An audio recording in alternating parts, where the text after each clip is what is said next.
নমস্কার, অপর্ণা টেস্টি ওয়ার্ল্ডের সকল দর্শক বন্ধুদের অনেক অনেক স্বাগত। বন্ধুরা, আজকে নিয়ে এসেছি দুর্দান্ত স্বাদের কাঁচা টমেটোর রেসিপি। এই হালকা গরমের দিনে কিন্তু হালকা হালকা টমেটোর টক খেতে কিন্তু বেশ ভালো লাগে। সর্দি ঠান্ডা কাশিতেও কিন্তু এই টমেটোর রেসিপি থাকলে আর কিছুই লাগে না। চলো তাহলে কিভাবে আজকে আমি এই কাঁচা টমেটো রান্না করব সেটাই তোমাদের সঙ্গে শেয়ার করব। প্রথমেই আমি দুটো কাঁচা টমেটো নিয়েছি, নিয়ে একটা কড়াইতে জল দিয়ে গ্যাসে বসিয়ে দিয়েছি গরম করার জন্য। আর এই দিকে এর মধ্যে যে মশলাগুলো দেবো সেগুলো একটু রেডি করে নিই ততক্ষণে। তো 4-5 কোয়া রসুন দিয়েছি, একটা শুকনো লঙ্কা, একটা কাঁচা লঙ্কা, আর কিছুটা ধনেপাতা। এইগুলো আমি মিক্সি জারে একটা পেস্ট বানিয়ে নেব। আর এই দিকে কাঁচা টমেটো সিদ্ধ করার জন্য একটু হালকা লবণ দিয়ে দিলাম জলটা যখন ফুটতে শুরু করলো। তো এইভাবে গ্যাসটাকে আমি একটু মিডিয়াম করে রেখে দেবো, আর এই জলটা যাতে সম্পূর্ণ শুকিয়ে যায় সেইভাবেই আমি জলটা দিয়েছি। আর তোমরা কিন্তু চাইলে দুটোর বেশিও নিতে পারো। আমি এখানে দুটো টমেটো দিয়েই পুরো রেসিপিটি বানাবো। আর এইদিকে দেখো টমেটোর পেস্টটা বানিয়ে একটা বাটিতে তুলে নিয়েছি। আর একটা মশলা তৈরি করব, সেটা হলো দিলে আরও বেশি টেস্টি হবে আজকের এই টমেটোর রেসিপি। এখানে দিয়ে দিলাম কিছুটা পরিমাণ আমি সর্ষে, 1/2 চামচেরও কম, আর কিছুটা কালো জিরে। এগুলো কিন্তু কোনো কিছুই গরম করে দিইনি, এইভাবে কাঁচা বেটে দিলেও কিন্তু এর একটা গন্ধেতে খেতে বেশ ভালো লাগে। তো সেটাও শিলনোড়া দিয়ে বেটে আমি ঢেকে রেখে দিলাম। আর এইদিকে টমেটোটা প্রায় আমার সিদ্ধ হয়ে যাচ্ছে। এই দেখো কথা বলতে বলতে জলটা পুরো শুকিয়ে গেছে। এই পর্যায়ে আমি এই টমেটোর উপরে যে একটা খোসা থাকে সেই খোসাটাকে আমি আস্তে আস্তে করে ছাড়িয়ে নেব, কেননা এখন টমেটোটা একটু হালকা গরম আছে, তাই একটু বেশি ধরতে পারছি না। তো হালকা হালকা করে আমি এইভাবে ছাড়িয়ে নেব। তোমরা চাইলে ঠান্ডা করার পরেও খোসাটা ছাড়াতে পারো, আবার নাও ছাড়াতে পারো। আর আমি এই কারণে খোসাটা ছাড়াচ্ছি। খোসাটা ছাড়িয়ে নিলে কী হবে, ওর উপরে যে পাতলা ইয়েটা ওইটা কিন্তু খাবারের সময় মুখে বাঁধবে, তখন একটা বিরক্ত লাগবে। তাই আমি উপরের খোসাটাকে কিন্তু ফেলে দিচ্ছি। তোমরা চাইলে এইভাবে ফেলে দিতে পারো, তাহলে কিন্তু খেতে বেশি সুবিধা হবে। আর টমেটোটা কিন্তু পুরো সিদ্ধ হয়ে গেছে আমার, আর দেখতেও কত সুন্দর লাগছে। তো আস্তে আস্তে করে পুরো টমেটোর খোসাটা আমি কিন্তু তুলে নিয়েছি। এবার যেহেতু গরম আছে, আমি একটা কাঁটা চামচের সাহায্যে পুরো টমেটোটাকে ফেটে একটুখানি মেখে নেব আর কি। হাত দিয়ে মাখছি না আমি, তোমরা চাইলে হাত দিয়ে করতে পারো, কেননা গরম ছিল তাই আমি চামচ দিয়েই করে নিয়েছি। তো টমেটো একটুখানি বেশি মিহিদানা করব না আমি, একেবারে একটুখানি গোটা গোটা ভাব থাকবে, তাহলে বেশ ভালো লাগবে।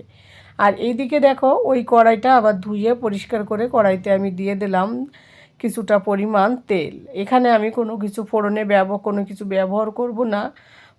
তো তারপর তেল দেওয়ার পর তেলটা যখন একটু হালকা গরম হলো, তখন ওই যে আমি পেস্টটা বানিয়ে রেখেছি ধনেপাতা, রসুন, কাঁচা লঙ্কা, শুকনো লঙ্কার ওই পেস্টটা কিন্তু এর মধ্যে দিয়ে একটু নাড়াচাড়া দিয়ে এটাকে আমি ভাজতে থাকবো। 2 মিনিটের মতো জাস্ট আমি ভেজে নেব। আর প্রত্যেকটা জিনিসের পরিমাণ বন্ধুরা তোমরা কম বেশি করতে পারো। আর আমি দিয়ে দেবো সামান্য পরিমাণ লবণ, যেহেতু টমেটো সিদ্ধ করার সময় আমি লবণ দিয়েছি, সেই বুঝে লবণ দেবো। তারপর দিয়ে দেবো সামান্য পরিমাণ হলুদ কালারের জন্য। দিয়ে আমি ভালো করে আবার 2 মিনিটের মতো নাড়াচাড়া দিয়ে দেবো। আর এইদিকে দেখো জলটা কিন্তু অনেকটা শুকিয়ে এসছে, যে আমি মশলাটা যে ধনেপাতা যে মশলাটা দিয়েছি ওইটা থেকে। তো এখন আমি আর বেশি শুকাবো না, এর মধ্যে আমি ওই যে টমেটোটা আগে থেকে সিদ্ধ করে রেখেছি সেই টমেটোটা এবার আমি এর মধ্যে আস্তে করে ঢেলে দেবো। আর এই টমেটোটা যখনই দেবে অবশ্যই 2 মিনিটের মতো ধনেপাতাটাকে একটুখানি ফ্রাই করার পরে কিন্তু দেবে, তাহলে খেতে আরও দুর্দান্ত লাগবে।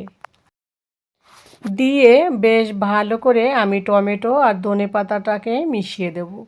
ধনেপাতা থেকে কিন্তু বেশ সুন্দর একটা গন্ধ এসছে। তো এই পর্যায়ে আমি এটা দেওয়ার পর পুরো টমেটোর সঙ্গে আমি কিন্তু মিশিয়ে দিলাম।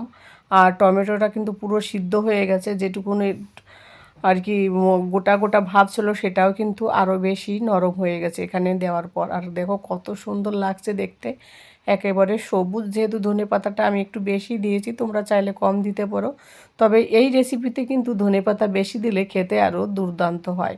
আর এরকম টমেটোর রেসিপি থাকলে কিন্তু গরম গরম ভাতের সঙ্গে, রুটি পরোটার সঙ্গে জাস্ট জমে যাবে। আর একটু টেস্ট করার জন্য, বানানোর জন্য আমি কিন্তু এর মধ্যে সামান্য পরিমাণ জিরের গুঁড়ো দিয়ে দিলাম, যাতে আরও টেস্টি হয়। দিয়ে আমি এটাকে ভালো করে একটুখানি শুকিয়ে নেব, মানে ড্রাই করে বানাবো এটা। এটা তোমরা কিন্তু রুটি পরোটা, স্কুলের টিফিনে শুধু যদি সময় না থাকে এটা বানিয়ে রেখে দিলে তার পরের দিন এটাকে নিয়ে জাস্ট টিফিনটা, রুটিটা বানিয়ে দিয়ে একটা বাটিতে এটা দিয়েও কিন্তু দিলে কিন্তু সেটা দিয়েও কিন্তু টিফিনটা খাওয়া যাবে। যে কোনো কিছুর সঙ্গে কিন্তু এই রেসিপিটা খাওয়া যাবে। তবে হ্যাঁ, গরম ভাতের সঙ্গে জাস্ট ওয়াও, খুব সুন্দর লাগবে খেতে। আর এই যে আমি যে সর্ষে আর কালো জিরিটা রেখেছিলাম বেটে শিলনোড়াতে, সেটাও আমি লাস্টে দিয়ে দিলাম, দিয়ে মিশিয়ে দিলাম। এই যে কালো জিরে আর আর হচ্ছে কাঁচা সর্ষে, এর যে একটা গন্ধ থাকে না, এটা বেটে যে পেস্ট বানিয়েছি আর কি, পাউডার মতো। আর ওইটা যে বেটেছি আমি কিন্তু খুব একটা মিহিদানা করিনি, জাস্ট বেটে দিয়েছি। ওটার গন্ধে কিন্তু এই টমেটো রেসিপিটা খেতে আরও দুর্দান্ত হবে। এবার আর একটু টেস্টি করার জন্য আমি দিয়ে দিলাম সামান্য পরিমাণ কাঁচা সরষের তেল।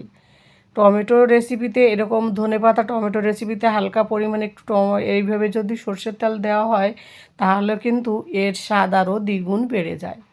তো বন্ধুরা, দেখে বুঝতে পারছো আমার রেসিপিটি কিন্তু প্রায় কমপ্লিট হয়ে এসছে, কিন্তু এখানে কোনো জল নেই, সমস্ত জলটা প্রায় টেনে নিয়ে গিয়েছে, ড্রাই হয়ে গেছে।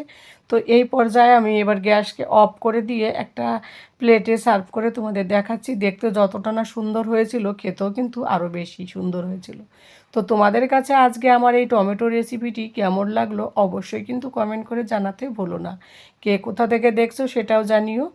আর দেখো, আমি একটু গার্নিশ করে দিলাম, উপরে একটা কাঁচা লঙ্কা, চারি সাইডে একটু ধনেপাতা দিলাম। দেখতে কত সুন্দর লোভনীয় হয়েছে বলো। তো বন্ধুরা, আজকের রেসিপিটা যদি ভালো লাগে অবশ্যই একটা লাইক করে দিও এবং একটা কমেন্ট করে দিও। আর একটু যদি ভালো লাগে, বন্ধু বান্ধব আত্মীয় পরিজনদের মধ্যে কিন্তু রেসিপিটা শেয়ার করতে পারো। তো বন্ধুরা, আজ রেসিপিটি এই পর্যন্তই। অন্য কোনো দিন অন্য কোনো রেসিপিতে দেখা হবে। টাটা।